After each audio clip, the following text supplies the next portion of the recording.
Sheffield, United Kingdom, 1984. The blue-collar industrial city is in the throes of protest and labor strikes, with the dingy streets filled with indignant workers. Sheffield is a working-class British city with a population of over 600,000 in the metro area. Your typical Sheffielder lives in row housing, tightly packed in low-income homes. These are salt-of-the-earth people exercising their civil right to protest for a better world and a better life. The city is filled with people like Ruth and Jimmy, young adults facing the future challenges of life and family. The city is run by men like Chief Superintendent Hurst and his city council, day-to-day bureaucrats with thankless jobs to do. And 17 miles away is Royal Air Force Base Finningley, bristling with warplanes, all of which are on high alert. What the people of Sheffield are only peripherally aware of is that the danger to their future is not the exploitation of workers or unplanned pregnancies, but rather a fuming conflict thousands of miles away. The United States and the Soviet Union are reaching a breaking point in the Middle East, and every news commentator is speculating on how far it might go. War is breaking out in Iran, and the ever-present danger is becoming clearer and clearer. Nuclear war is imminent. The radio and television broadcasts intercut the up-to-the-minute news coverage with civil defense messages meant to prepare the populace to ride out the hydrogen bombs and rebuild England on the other side. Grocery stores are exhausted of all foodstuffs, motorways out of the city are jammed to the point of immobility, and every soul with some kind of shelter is preparing for the worst. The Americans attempt to bomb a Russian airbase in Iran and are met with a nuclear-tipped anti-air missile. Soon after, there is a tactical nuclear exchange, and everybody in the Western world knows what happens next. At 8:30 a.m. in Sheffield, the first nuke is detonated over RAF Finningley. Minutes later, Sheffield becomes a hellscape of fire, wind, and death.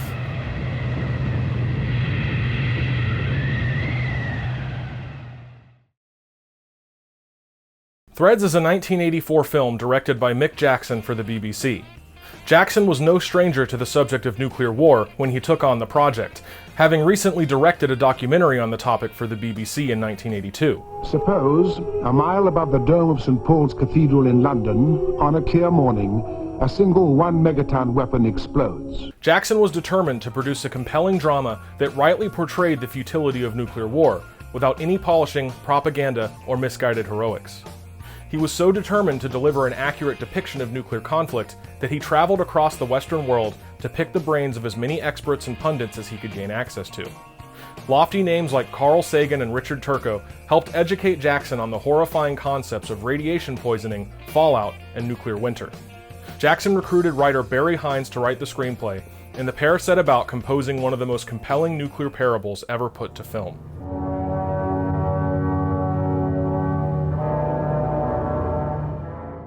But why 1984? Why in this period had 3 nuclear scare films come out of America and the UK?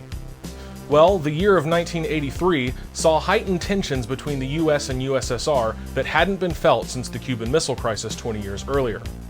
The rhetoric and military movements coming out of both countries had set the world on a path toward catastrophe, and many in the West felt it was time to educate the world on the true stakes of nuclear conflict. This period became known as the War Scare, a topic I have explored at length in this video, so I highly recommend you check it out if you'd like to know more about the geopolitical climate of Threads. Threads is often considered and consumed alongside its American counterpart, 1983's The Day After, a film with a nearly identical subject and plotline. However, there is a distinct cultural difference to be felt between these two films that derives from their respective national pedigrees.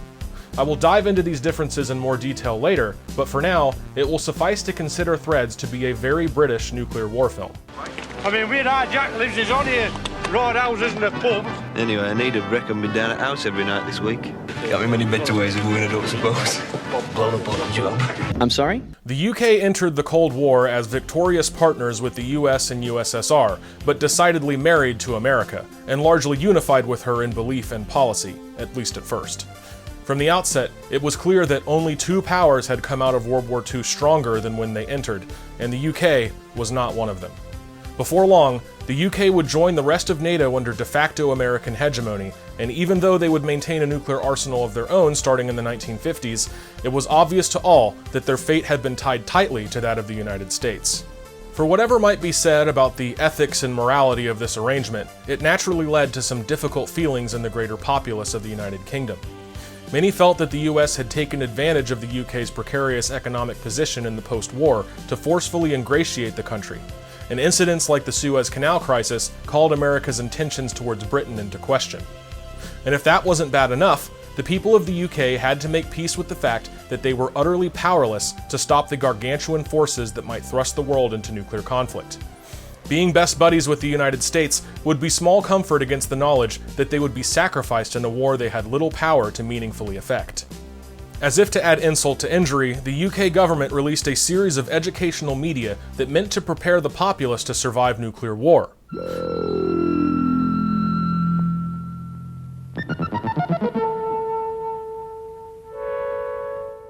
The Protect and Survive series was both a video presentation and a printed booklet that portrayed methods for sheltering in place, lists of essential items, and all the information a good Brit would need to survive an H-bomb.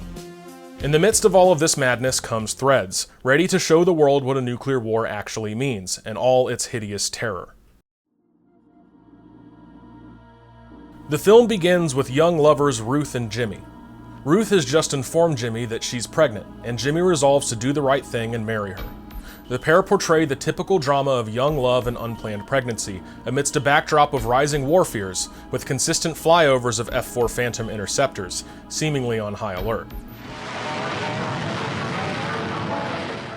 Jimmy's family is typical working class, living in a small house in the city just like thousands of other families in Sheffield. Ruth's family is more affluent, living in a big house further from the city center. The drama of this typical domestic story is slowly but surely eclipsed by the growing specter of world conflict. And all the while this young couple prepares to raise their burgeoning family, they are interrupted by more bad news from the east. The conflict in Afghanistan has spilled over into Iran, and it looks like war is imminent. Meanwhile, the Sheffield City Council is silently preparing for the worst, with the senior government official being given absolute authority over the city in case of an attack. The film does a fantastic job of portraying the helplessness of city officials, sorting through emergency plans and trying desperately to secure provisions for what would be the worst disaster anyone could imagine. As the temperature rises overseas, the UK government begins playing Protect and Survive around the clock, with its eerie electronic theme cutting the silence of the coming storm. Jimmy's family faithfully follows the broadcast advice and begins building their inner refuge, a few wooden doors leaned against a wall. Ruth's family stocks up their cellar with food, and the city council prepares to hide away underground to run the recovery effort. Threads is still firmly rooted in its director's documentary experience, with the narrator and on-screen text informing the viewer of the pertinent facts scene to scene. And soon enough, we are told that the Russians used a nuclear missile to repel a B-52 raid at a Middle East base, essentially guaranteeing that nuclear war is coming soon. Sheffield erupts in panic, with protesters desperately calling to the powers that be to walk away from the futility of nuclear war. Some citizens try and leave and make for the country, and we are shown the uncomfortable, panic-inducing scene of clogged highways. There is no escape. If I were you, I'd go home and sit tight. That's what they're advising people to do. Jimmy is at work at a lumber mill. Ruth is at home with her parents, and at the last minute, Jimmy's mother sends her daughter to the grocery store to pick up whatever she can. The on-screen text appears. It's now 3:30 a.m. in Washington, D.C., the time when America's leaders are most likely to be asleep, and the perfect time for the USSR to attack.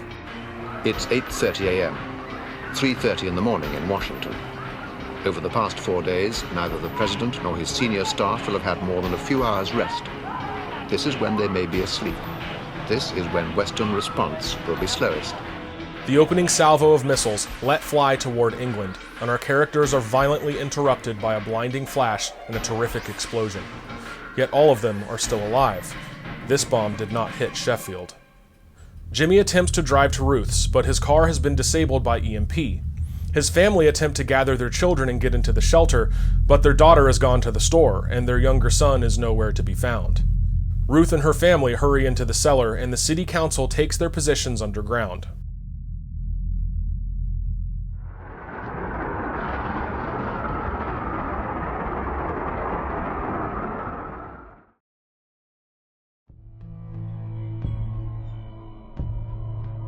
The detonation scene in Threads is truly terrifying. We see our characters cast in high contrast black and white flashes, in between panicked vignettes of destruction and dying civilians. The director intended for the viewer to fill in the blanks during these sparsely filmed moments, and that's not hard to do given the material provided. The pandemonium portrayed before the detonation and the horror we see during and after the bomb is what sets Threads apart from the other films in this genre. Jackson is not afraid to show things like grown women urinating themselves in fear, people being set on fire by thermal radiation, and men, women, and children alike being utterly massacred by nuclear fire. But even these scenes pale in comparison to the aftermath. Jimmy's parents managed to hide out in their shelter, and perhaps miraculously, they even survived the blast, only their house is utterly sundered by the bomb, and they are totally exposed to the oncoming fallout. Ruth's family is relatively unscathed in the safety of their cellar, but they are low on food and water, and even they cannot escape the insidious radiation. Our city council manages to run emergency power, and then begins the impossible task of organizing rescue and the distribution of provisions in the ruined city. Eventually, Ruth can't take the seclusion of her family's shelter, and she makes off to find Jimmy. Her walk through the hellscape of Sheffield is one of the most memorable scenes in the movie, with the girl seeing everything from carbonized corpses, dead pets, grievously injured people, and even a mother attempting to nurse her deceased infant. Ruth's countenance at the beginning of her stroll through hell is a grimacing terror as you might expect, but before long, it settles into an expression of indifference. This psychological shift sets the tone for the rest of the film. Just like the day after, the characters in Threads don't really have arcs as much as post-mortem reports. Jimmy's mother succumbs to radiation poisoning and dies, and his father's story ends at a food distribution center, appropriately in a cemetery. His fate is not explicitly told, but it's easy to assume. Ruth's parents are killed by looters, and these looters are then themselves summarily executed by the remaining authorities. The city council is trapped underground, and though they are seen desperately trying to order the recovery effort, they eventually starve to death, having never seen the rotting world they attempted to salvage. Ruth's story is the only one that extends farther than a few months. She eventually gives birth to her daughter, Jane, on Christmas Day in a cynical parody of Christ's nativity. Jane is born into a world of nuclear winter, in which the sun is largely blotted out, in which crops have dismal yields, and in which there is little infrastructure outside of those with weapons and those without. Little is shown of Jane's childhood, though it is implied that Ruth attempted to raise her as a subsistence farmer before her untimely death, at which point Jane is left alone to walk the earth and try to carve a life out of the ruins. She is shown watching an educational film with some other children at one point, but she eventually sets out on her own. Through her misadventures, she eventually finds herself pregnant as well, and the final shot of the film sees her cringing in terror at the sight of her child, a horror we are spared from viewing, left only to imagine what the offspring of Threads might look like.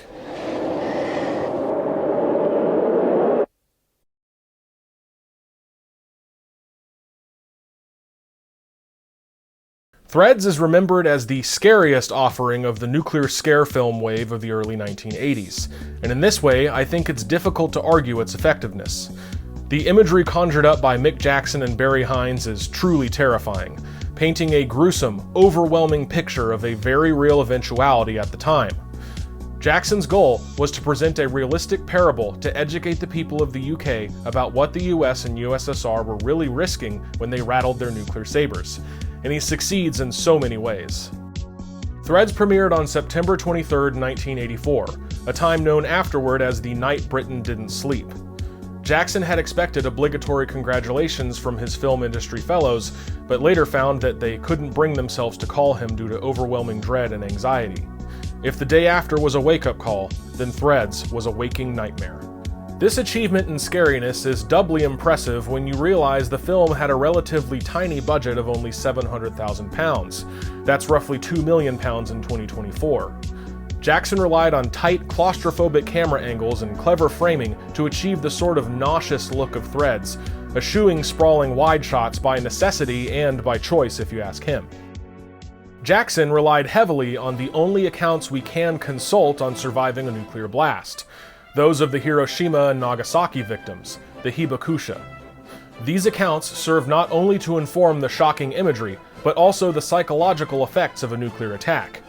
What you find when studying the Hibakusha is a detached, almost indifferent view of life in the immediate post-attack. Jackson simply extends this propensity towards indifference dramatically in both scale and time, showing the survivors of nuclear war as depressed shells of humanity after the panic subsides. And while I commend Jackson for this adherence to such accounts, I do think his depiction ignores the determination and will to survive and help that the Japanese had, even in the wake of such a horrible attack. While it is impossible to perfectly predict what any society might do in such unprecedented circumstances, I think that humans have heretofore shown a remarkable ability to rebuild and recover, and ultimately survive. He clearly assumes some level of survivability in his creation, and yet everyone seems to have totally given up. But who am I to criticize when, again, we have no clue what it might actually look like? No! I can't just wallow in sadness. It's time to laugh again! This theme seems to be ubiquitous in Threads, something like unflappable pessimism. And why not? Nuclear war could mean the end of the world. What's to be optimistic about? As such, every aspect of the aftermath is about as bad as it could possibly be. England is returned to a medieval-level population, both in numbers and in culture. There is no law and order, there is no real organization or community, and even the children of this world descend to a ultra-practical language level, almost primitive. 1B, Seaton and Coney. Gizu! There, Eltos O'Brien! Stand officer again! And again, I can't say if this might actually happen or not, but I do find it odd that the children can't even mimic their parents' speech, as if no one even attempted to teach them. I don't mean to sound pedantic here, but I think it's important to remember that this film is meant to scare you, and it appears Jackson would stop at nothing, including some heavy speculation, to do so. This is not to say that the physical consequences were not thoroughly studied, and the narrator mentions the risk of birth defects and mental deficiency in irradiated babies, so it goes without saying that the real thing could even be worse than what is portrayed here. And though I will never advocate for lies or even irresponsible speculation, I do think there is little that goes too far in the struggle to avoid nuclear war. On the whole, I think Threads is an extremely effective, horrifying vision of a future we should all try hard to avoid. Jackson and Hines give us what is likely the most faithful depiction of a nuclear bombing and its immediate after effects, along with a dark vision of the far future of nuclear winter and the breakdown of society, thread by thread. That last point is where Threads shines the most in my opinion. The name of the film refers to the fragile threads of society, and how easily those threads come unraveled. In this, it is almost unimportant to quibble over the particulars, because if there's one cost that will surely be exacted by a nuclear war, it is society. Whether or not humanity survives, life, such as it is, will surely end.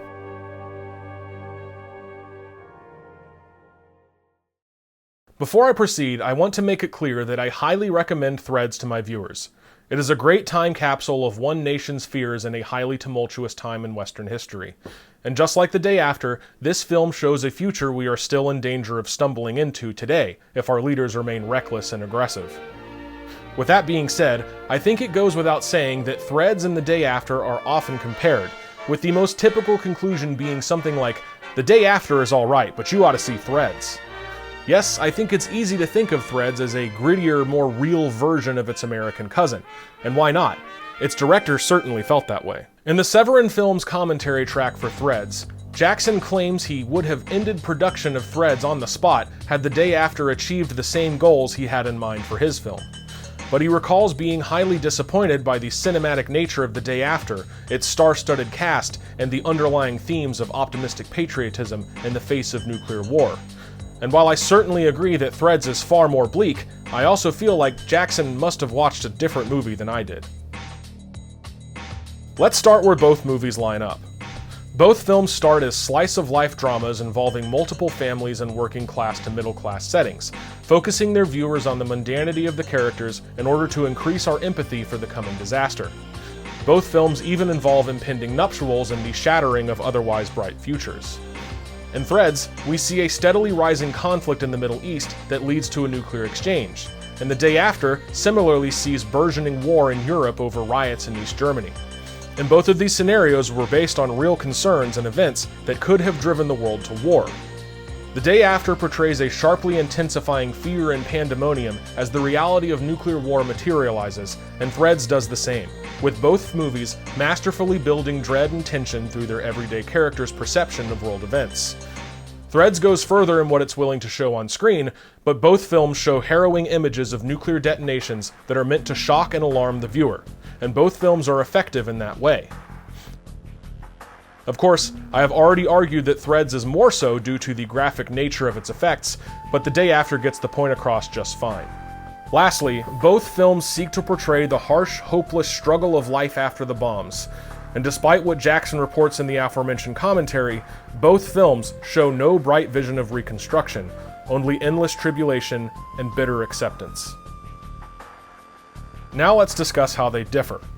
Firstly, Threads had a much lower budget, which likely contributes to the lack of cinematography bemoaned by Jackson.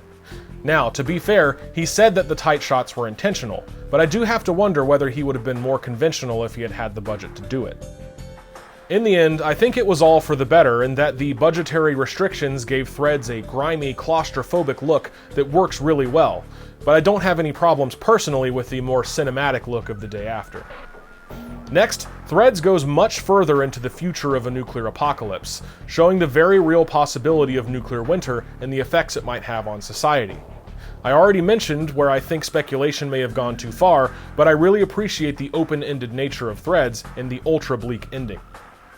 While both movies are fairly accurate in their portrayal of nuclear detonations and the disasters wrought by them, Threads goes a lot further in explaining the effects on the world and society at large, leaving the viewer more educated as well as more disgusted. And of course, Threads brilliantly portrays the breakdown of civil society moment by moment, thread by thread. The most obvious difference, and possibly the most important, is that Threads is British and The Day After is American. While some might be tempted to brush past this geographical discrepancy, I believe it is the most critical difference that really explains the practical and philosophical disparities that exist between the pair. The BBC has always been more lax with its control of graphic content on its public channels, allowing Jackson much more freedom in what he showed. I think it's crazy to assume that Meyer would not have shown a more grisly film if he could have, but American TV was just not that free back then. But the nationalities of these films are even more important when you consider the position and philosophies of the greater populace of both countries. Jackson bemoaned The Day After for showing scenes of the American military as a well-oiled professional machine, as if Meyer was proud of them. And I can understand how someone not from the US might see such scenes as distracting and needlessly nationalistic. But it is important to remember that that was the America Americans knew. One in which the military acted as the best, most effective shield against nuclear war. Showing the efficient, well-oiled military feigning some kind of control over such cataclysmic forces would only serve to deepen the wound left by the film. And of course, such scenes would have been ineffective in the UK. They had no such faith in their military, or at least not nearly as much as Americans had in theirs. Of course, the locales of both films must be different, but that's because most of your average lower middle class Brits lived in cities not dissimilar to Sheffield, and most likewise Americans lived in suburbs. Though I think it also bears mentioning that The Day After sought to portray the effects of the attack on a much more diverse socioeconomic scale. I think that both films cast as wide a net as they could and function as an everyman horror story in either case. The last national difference I'll mention here is the general perception of nuclear war in either country. The British perception of the whole Cold War was much more pessimistic than the Americans, and as such, there is not even a hint of optimism in Threads. This feeling of helpless dread permeates the movie to a point where the viewer is more or less dulled to the terror of the H-bomb by the end. In contrast, The Day After portrays the stereotypical perseverance of the American ideal in the 1980s, with nearly everyone making a go at rebuilding and coming together to face the crisis. This was another major point of critique for Jackson, in which he points to the hospital scenes in both movies as a poignant example of what he considers to be over-the-top optimism. The Day After features a strong male lead doctor rallying his staff to help the victims flooding his halls, while Threads features a staff of nameless nurses working with medieval supplies in blood and excrement-soaked wards. And while I can only imagine how these scenarios might actually pan out, I can say as an American that The Day After is far more heartbreaking when you really think about it. Humans will always try to survive and rebuild, and Americans pride themselves on their ability to rally and meet challenges head-on. And that's just what we see in The Day After. Only it doesn't work. The world is shattered. Doctors give up. Looters kill our fathers. Our children wither and die of radiation poisoning, and the wounded will succumb to their injuries, no matter how determined we may be. The hydrogen bomb cannot be beaten by American exceptionalism, and The Day After portrays its bitter defeat with a much more relatable arc, at least for this American. In conclusion, I think my viewers ought to see both films and judge for themselves which one they think is more effective and meaningful. Because in the end, the message is clear from both. We must pray a nuclear war never occurs.